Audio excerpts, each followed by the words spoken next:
Well, our next speaker is exciting. Ladies and gentlemen, put your hands together and welcome Carla Arts. Carla is an EdTech learning scientist, strategist, and expert. She has been a member of World Economic Forum, IAI, ED Society, and IMBES. Carla was a former director of Future at UCL Institute of Education in London, where she developed new strategies initiatives for EdTech and startups. She started mentoring EdTech startups about 8 years ago and has mentored over 100 plus startups and non-profit organizations. Let's go ahead and welcome Carla on board.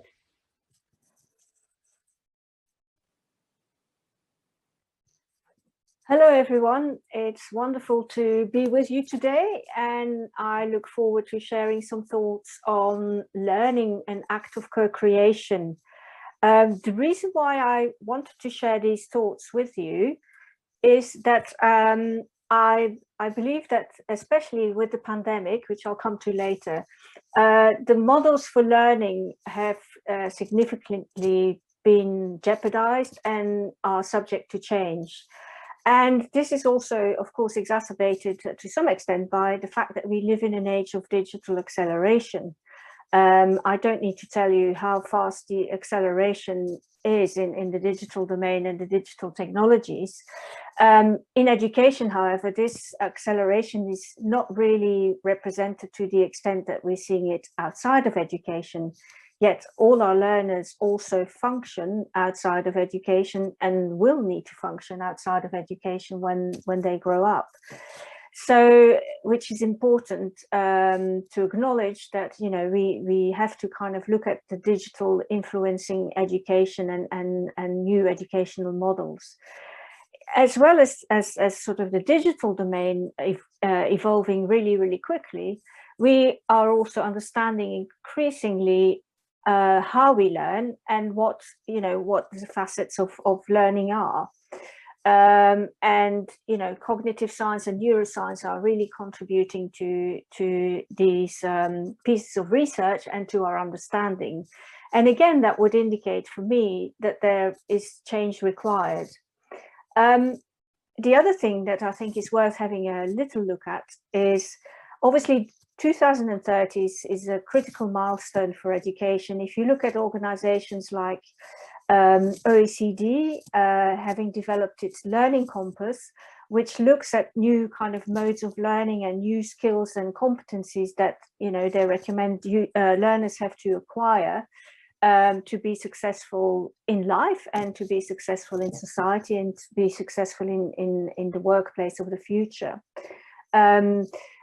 Also, if we then look at the United Nations SDG 4, which is much more to do with equality and access and equity in education, these are really big milestones, and 2030 is not that far off. And then also we're potentially facing a shortage of teachers that is pretty significant, and that will also affect how we kind of behave in the classroom. So if I look at all these kind of factors that playing a significant part, we are realizing more and more that education is a question of equity and access, and that needs to be improved. There are still way too many kids out of school, and again, COVID has kind of amplified that. We're also living in a society where yes, we might still be a knowledge economy, but actually that knowledge word is being eroded to some extent, as we're also moving much more in terms of competencies and skills that are required in life and society, and especially if we're looking at the challenges that the world is facing. These are important factors to consider. Often education for many kids is still an rather passive experience, and so we sort of need to look at how we can make learning much more active and rather than passive, and also move to action-based models in learning rather than being reactive to what happens outside in our world. Maybe we need to develop the skills to be much more proactive and anticipate how we can tackle challenges and how we approach them and how we solve problems. And then, the big question, of course, is do we opt for rote memorization, or do we kind of move into models that allow much more for reflection and understanding how we learn? So rather than the what, we sort of need to look far more closely to the how and the how we learn, and equip learners with that understanding as well. If they understand how they learn, they're much better equipped to pick up learning and to become agents of their own learning. Just a little look back at the classroom. The black and white photograph is actually a reality that still exists in quite a lot of classrooms. So it's not that distant in the past. And the realities of the classroom are obviously very, very fragmented, depending on where you are and the context in which you are teaching or being educated.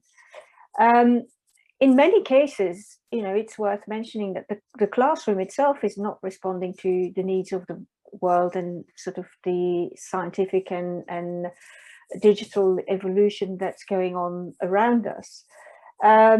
And in many education systems, we're also still looking way too much at teaching to the test. So as long as the kids perform well in the test and we have the benchmarks that they perform well to, many education systems feel this suffices. This is questionable, and the question arises whether actually that equips learners with the skills and the competencies they need to thrive in the world now, as well as in their future world. Very often classrooms are still very instruction focused, and that is obviously the way it works. But that instruction is very much focused on kind of knowledge acquisition rather than, the development of how we learn and how we sort of develop our own skills as learners. And this is still the fact, I think, both in front of class teaching as well as in many flipped models. So a lot of people will sort of embrace flipped classroom models because they believe it actually enhances learning, which very often it can do, but that also requires an adaptation of your instructional models in terms of knowledge versus skills and competencies. Because if the flipped model is still focusing on actually pure knowledge acquisition, then perhaps that may not be as effective as one would like it to be. I'm a firm believer that in many situations, learners are still kind of subjected to education, as opposed to being, a collaborator and an agent of their education. And then, that is obviously often enhanced by the model of instruction. So if a teacher stands at the front of the classroom and talks at the students and the learners all day long, that it doesn't make learning a very participatory process. And, they're being talked to, rather than I'm sort of advocating for an approach where teachers and learner actually co-create their learning journeys. And what that means actually is that teachers also themselves become much more of learners. And I will get back to this in a minute. It's worth just having a little look at the COVID situation. I know probably every speaker has mentioned it, but unfortunately we can't get away from it at the moment. And it's important to acknowledge that actually COVID has amplified a lot of the potential shortcomings or the challenges that education is facing. We know that kids, many kids didn't have access. We know that there's a whole fragmentation around sort of learning and school closures and learning loss, and that this is very polarized across the world. But what I wanted to kind of share with you is that this disruption, this COVID disruption, has also potentially amplified the fact that we do need these competencies and skills. We do need to get kids to sort of become more of an agent of their own learning, so that when they're in a situation where they are kind of in a school closure or in a challenging context, they actually can also create more of a sense of ownership of their own learning, which I believe during the pandemic many kids have lost, and many kids have sort of not been able to engage with what it means to learn, and what it means to be curious, and what it means to enjoy learning and to want to learn and be motivated to learn, because the models that were applied during the pandemic also meant that you know, the kind of front of class instruction through a screen and engaging with lots of worksheets and sort of not being engaged in a very social structure of education made this all much harder for kids, and also of course for the teachers, who found that they had to resort to far more of an instructional and in a way a one directional model of instruction. So the lack of digital pedagogies in many education systems is still, you know, very prominent, and teachers often aren't sort of educated in the adoption of digital pedagogies. There's very little work being done around digital pedagogies. So we need to kind of ensure that, you know, digital pedagogy also means that we are not just using the technology, but we're actually using the technology to augment what we teach and to augment the learning processes and to augment how we learn. And we have fantastic opportunities with technology to heighten learner and teacher interaction. But I don't believe we have fully explored these. And there is a lot of work to be done in terms of, if we have to go back into lockdown scenarios, but even in the classroom, where we can do much more with technologies in a collaborative sense, getting people, learners and teachers to work much more collaboratively together to kind of co-create that learning journey they're going through together, where the teacher is not an instructor, but the teacher is a guide and a mentor in a sort of a context of dialogue rather than a context of pure instruction. And these kind of pedagogies will enable to put learners much more at the center and become much more learner-centric. It's important that we address the needs of the learner in much more rigorous a way than perhaps we have done in the past. And I know teachers are very committed individuals. They're passionate about their profession. I'm sure, you know, they would relish being involved in sort of this co-creative process much more than in many cases they're allowed to be. So what am I talking about here?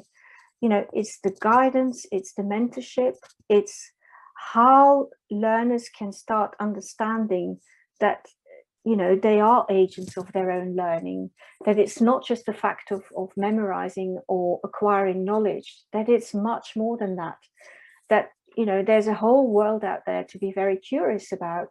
There's a whole kind of sphere of knowledge that of course they have to acquire, but that needs to be complemented with skills, that needs to be complemented with interdisciplinary approaches, so learners can also make connections between the different disciplines. They're not siloed. The knowledge isn't siloed. When you're learning maths, maybe you're better at, your maths will become better if you can connect your maths to something else.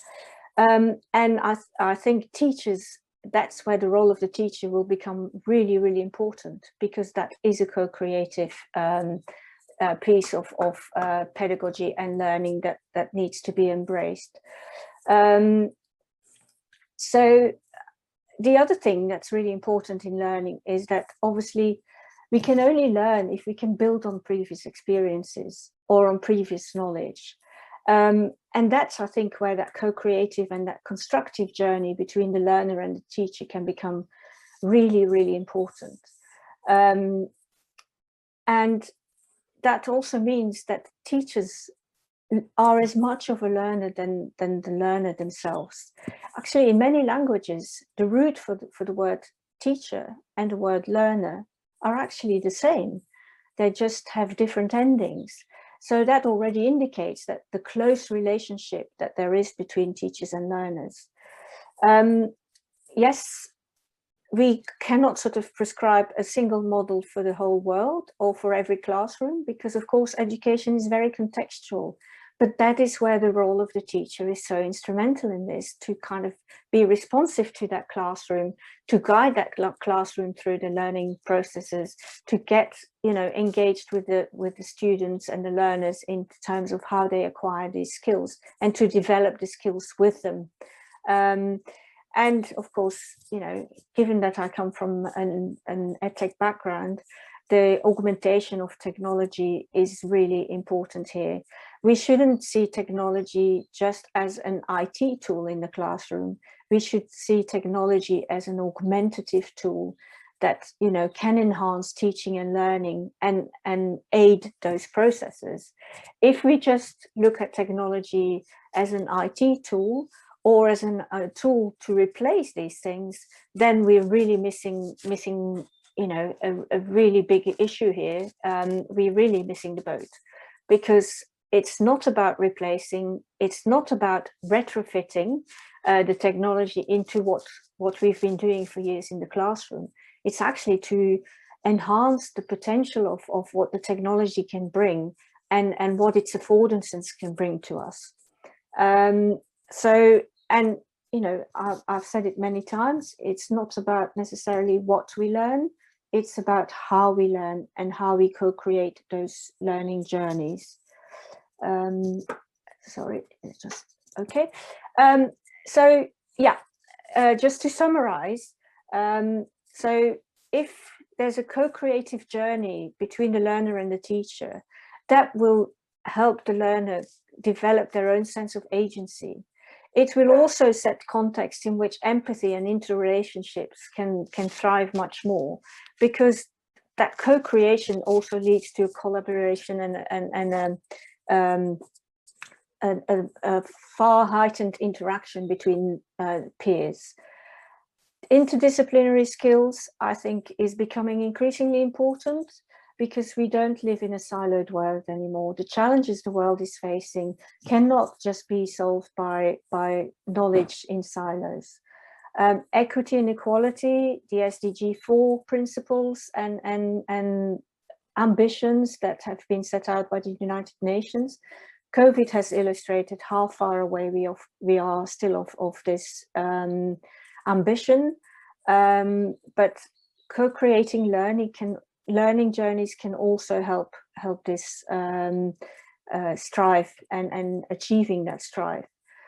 It creates value. If learners can understand the learning better, if they can sort of engage in a much more interactive journey with their teacher, that creates a lot of value. That's not just value in an economic sense, that's value in terms of their own development, their own kind of thriving in the world, and becoming equipped to face the world when they leave school and leave education.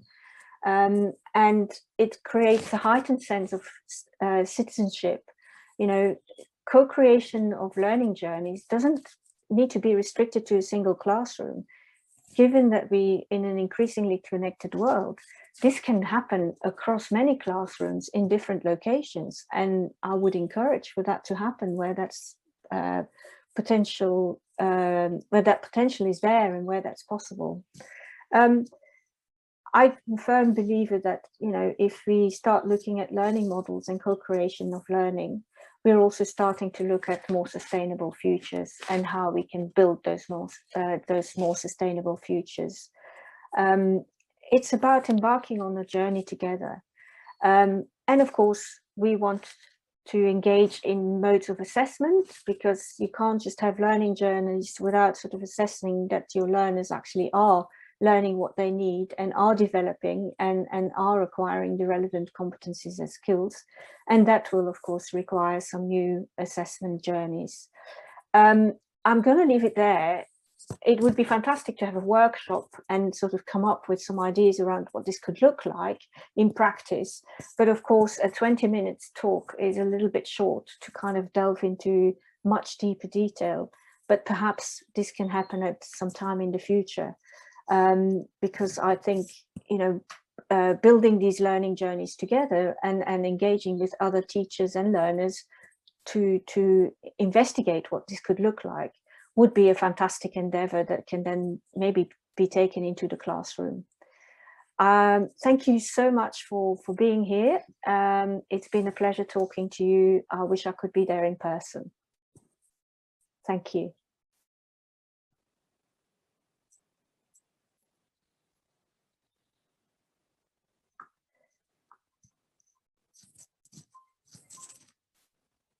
Okay, It was a pleasure having you on our platform. Thank you for coming and sharing insights. I'm sure everybody is delighted to have you on board and to listen to your session. Thank you so much once again.